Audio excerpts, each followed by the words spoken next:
You know, Jesse lobbied me not to predict this game, this next one, but we've got to do it. Minnesota is at Penn State. It is a 7:30 ABC whiteout game.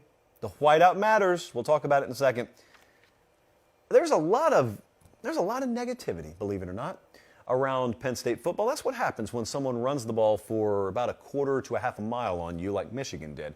But I just want to remind you guys, some of you may be new to this whole song and dance. The year was 2016. The opponent was Michigan. The venue was Ann Arbor, Michigan, and the visiting team was Penn State. And they lost 49-10. And they went on to win the Big Ten title. So, crazier things have happened. Let's relax. Let's put it behind us. And let's gear up for a Minnesota team that, on their own side of the equation, has not looked so hot lately. Here's what they do, though. Minnesota can limit you, or at least they've limited the teams they've played so far to 11.7 points per game. Those teams, for the record, New Mexico State, Western Illinois, Colorado, Michigan State, Purdue, Illinois. A murderer's row, I would not call that, but at least they are football teams with living, breathing human beings on the field. Good for Minnesota. Let's dive into this thing. The whiteout matters. We went to this game last year, albeit against Auburn, a much more high-profile environment.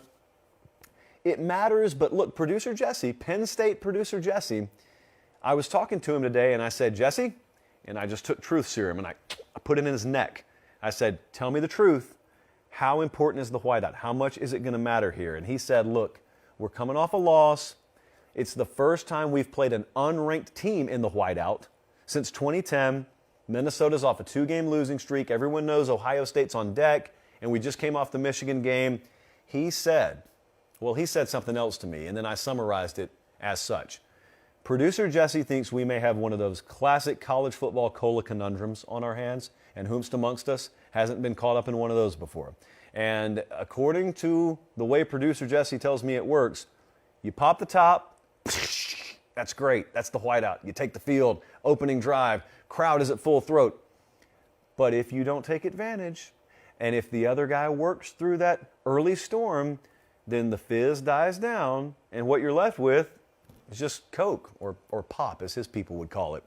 And there is a concern, a valid one, that if Penn State can't harness that, then, you know, there's a little bit of PTSD in the back of everyone's mind as to what happened last week, and there's a little bit of PTSD as to how hard it's been for Penn State to score and find any offensive rhythm. Hey, here's a novel concept. How about a fast start offensively for Penn State? Wouldn't that be crazy? Instead of waiting to the second half to try and muster some offense. Tanner Morgan, the quarterback for Minnesota, is questionable here with concussion symptoms. We don't know if he's going to play. Here's who we do know is going to play. Mo Ibrahim. And that's a running back that is really good. And most of you know him, even though he plays at Minnesota. Over 100 yards rushing in 14 straight games. That's really good. Not surprisingly, that leads the nation. 66.2% on third down conversions are the Minnesota Golden Gophers. So you quickly see, you got stung by the run last week big time. You got a back that can do it as well as either one of them at Michigan can, and you got a team that is deadly on third down. That's an equation that if you don't get out to an early lead and you don't get off the field, could really, really lead to a quiet third quarter, a quiet fourth quarter. Remember that Illinois game last year? Ends up going to overtime. You lose a game you have no business losing. This wouldn't be that bad because the line's only 4 on this game, but that's the way it could feel. Fast start, imperative here. Penn State, 0 offensive rhythm last week. They had 0 drives of 10-plus plays. Michigan had 5, I think. Seemed like a dozen. Desperation, I think, is going to win here, though. Let's take a look at what the model thinks. Sorry about that, Colin. I saw you just brought the slider out there.